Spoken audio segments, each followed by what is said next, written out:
Hello guys. तो इसको मैं जोड़ने के लिए लाया था और उल्टा और ज़्यादा टूट गया, एक का डबल हो गया। ये शीशा फ्रेम में से निकल रहा था, तो मैं सोच रहा था इसे एल्फी से जोड़ दूंगा, बट जैसे ही मैंने जोड़ने के लिए हल्का सा प्रेशर लगाया, ये दो टुकड़ों में हो गया।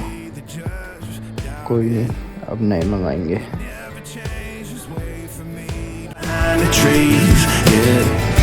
She asked me if I had another minute and I ain't had the heart to eat, yeah. It's feeling like a cold dark winter and the sun still behind the trees, yeah. She asked me if I had another minute and I ain't had the heart to eat.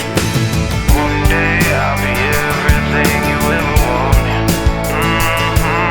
Until then. तो दोस्तों, आप लोगों ने video के starting में देखा कि जो मेरे पहले वाले बार एंड मिरर्स थे वो गए थे टूट।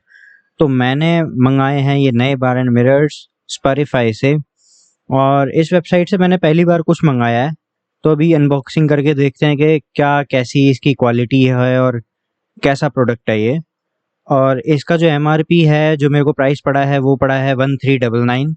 अभी जिस डेट पे मैं इस वीडियो को रिकॉर्ड कर रहा हूँ, इस टाइम इसका करंट जो प्राइस है वेबसाइट पे वो है 1399। एंड पहली बार मैंने स्पॉटिफाई से कुछ मंगाया है। डिलीवरी आने में कोई ऐसा इशू नहीं हुआ, बट एक चीज़ है कि अगर कुछ आपके प्रोडक्ट कुछ टूटा हुआ निकलता है, कुछ आपको बेसिकली रिटर्न करना हुआ, तो उसमें थोड़ी सी दिक्कतें हैं। मतलब जैसे अमेजोन और फ्लिपकार्ट की मेरे को तो आदत है, तो उसमें तो आसानी से रिटर्न हो जाता है। तो बस वो है, आपको खुद ही शिप वगैरह करना पड़ेगा, ऐसा सब कुछ है। तो ये है इसका बॉक्स अंदर से। इस पे GT लिखा हुआ है, बट ये रॉयल एनफील्ड की सारी बाइक्स में फिट हो जाता है। मेरे पे ऑब्वियसली मीटियोर है, तो मैं उसमें आपको फिट करके दिखाऊंगा। और अब इस बॉक्स को खोल के देखते हैं कैसा है, क्या है। तो देखो, हमारे सामने रखे हुए हैं 2 बार एंड मिरर्स, और इसके साथ स्क्रू भी आया है, जो कि बाद में उसके बारे में बात करेंगे। इस तरीके का कुछ बार एंड मिरर है। क्वालिटी इसकी डिसेंट लग रही है प्राइस के हिसाब से मेरे को। अभी तक मैंने जितने बार एंड मिरर्स लगवाए हैं अपनी बाइक में, उन सब में सबसे मेरे को अच्छी लग रही है क्वालिटी। व्यूइंग एंगल भी मेरे को लग रहा है थोड़ा सा बेटर है। कंपेयर करके देखेंगे जो पहले लगे हुए थे और जो ये हैं, इन दोनों को कंपेयर करके देखेंगे व्यूइंग एंगल कैसा आ रहा है और सारी चीज़ें। क्वालिटी तो ठीक लग रही है अभी के लिए, हाँ सही लग रहा है। तो ये डेकचूनी, ये आई गेस एल्यूमिनियम या मेटल वगैरह तो नहीं है, डेकचूनी ही है, बट क्वालिटी अच्छी लग रही है इसकी। तो अब मैं आपको इन्हें थोड़ा क्लोजअप से दिखा देता हूँ। देखो भाई, व्यूइंग एंगल लिटरली इसका काफ़ी अच्छा है। जितने भी और डुप्लीकेट रॉयल एनफील्ड के बारे में मिरर्स आते हैं उनसे काफ़ी अच्छा है। और क्लोजअप आपको दिखा देता हूँ थोड़ा सा मैं। क्वालिटी आपको पता लग जाएगी वीडियो में, मेरे अकॉर्डिंग पता लग जानी चाहिए। मेरे को तो डिसेंट लग रही है प्राइस के अकॉर्डिंग। एक चीज़ यहाँ पे जो मैंने नोटिस करी है, जो इसके स्क्रूज हैं, ये वैसे तो देखो काफ़ी पुराने लग रहे हैं, मेरे को नहीं पता ऐसा क्यों। और ये जो ये स्क्रू है जो अभी मेरे हाथ में है, ये मेरा पुराना वाला स्क्रू है जो पहले लगा हुआ था। इन दोनों का डिफरेंस देख रहे हो? और दूसरा वाला जो है वो obviously in bar and mirrors के साथ आया है। ये दोनों में साइज डिफरेंस है, पता नहीं ऐसा क्यों, बट आई गेस नए वाला भी लग तो जाना चाहिए। ये मैंने दोनों मिरर्स को साइड बाय साइड रख दिया है। जो थोड़ा स्क्रैचेस वाला है, ये मेरा पुराना वाला मिरर है। और देखो, ये भी ना टूट गया था, और ये नया वाला मिरर है जो भी मंगाया है मैंने, तो ये भी टूट गया था, और मैंने इसको भी एमसिल से मिरर को चिपका रखा है। दोनों में देखो व्यूइंग एंगल नए वाले का बेटर है पुराने वाले से, वो ज़्यादा एरिया कवर कर रहा है इसके मुकाबले। ओवरऑल क्वालिटी भी देख लो दोनों की, एक बार जज कर लो अपने हिसाब से। ये क्वालिटी है करोल बाग वाले मिरर की, और ये क्वालिटी है स्पॉटिफाई वाले मिरर की, जो कि मेरे को करोल बाग से अच्छी लग रही है। लोग, आ गया हूँ मैं अपनी पुरानी लोकेशन पे। अब आपको मैं यहाँ पे बताऊँगा कि जो बार एंड मिरर्स हैं, इनकी फ़िटिंग कैसे करनी है। और ये मैं सस्ता गिम्बल बनने की कोशिश कर रहा हूँ, बट मैं बन नहीं पाया, इसके लिए आई एम सो सॉरी। चलो चलते हैं अब। तो देखो, पहली बात तो ये कि इसका लुक तो बहुत अच्छा आता है ना? पता करते हैं, अच्छा आता है भाई लुक? बढ़िया है ना? तो लुक तो बढ़िया आता है, इधर से भी देखो।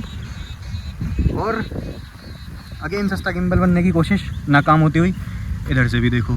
ये देखो बैकग्राउंड में लोग अच्छे हो तो ज़्यादा ही अच्छा होता है। हाँ भाई सही बात है, सही बात है। और इधर से भी देखो, ये प्रोफाइल मेरे को बहुत बढ़िया लगती है, तो यहाँ से देखो।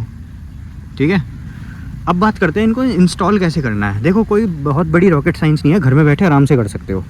सबसे पहली चीज़ तो इनको इंस्टॉल करने के लिए इनको आपको मंगाना पड़ेगा, है ना भाई? वो तो जरूरी है, उसके बाद तो ठीक है, तो जोक्स अपार्ट, देखो ये आपका ना एक नट होगा जो कि काला पड़ चुका है, बट रॉयल इनफील्ड का जो ओरिजिनल वाला होता है वो कभी काला नहीं पड़ता, ध्यान रखना। तो यहाँ पे नट होगा, ये इसमें आपकी एलन की लगेगी, मैं श्योर नहीं हूँ, आई गेस 5 नंबर की एलन की लगेगी, बट मैं बाद में ना थोड़ा रिसर्च करके मैं लिख दूंगा वीडियो में ही, तो आपको कोई दिक्कत नहीं होगी।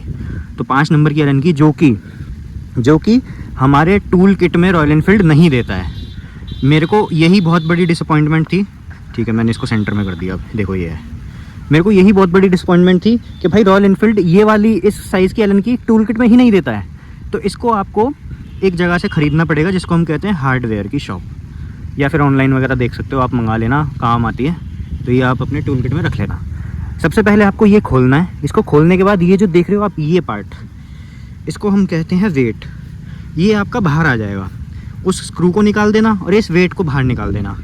फिर जो आप बार एंड मिरर्स मंगाओगे ना, इसके साथ आपको एक स्क्रू दिया रहेगा, क्योंकि जो आप ओरिजिनल स्क्रू निकालोगे ना उसकी लेंथ होगी छोटी।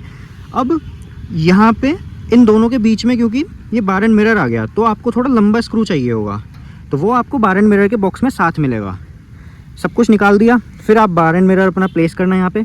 ये चीज़ ज़रूर देख लेना कि भाई कौन से तरफ का लगा रहे हो, रॉयल इनफील्ड के लोगों से पता चल जाएगा।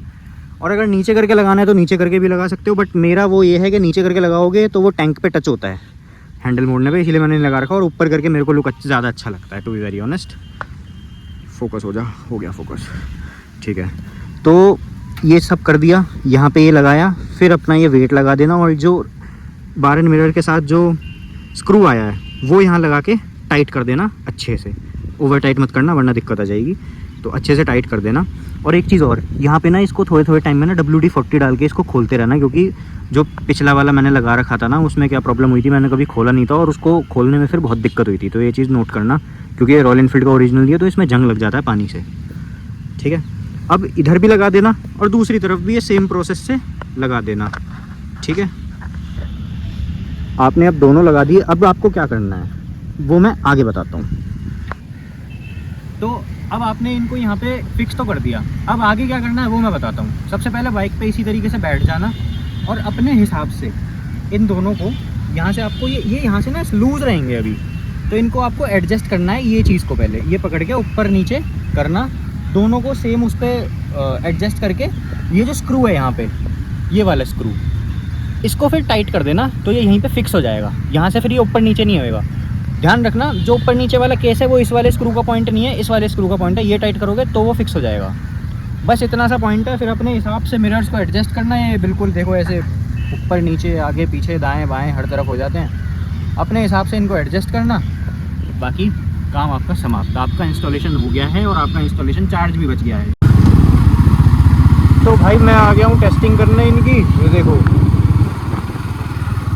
कैसा एंगल आ रहा है,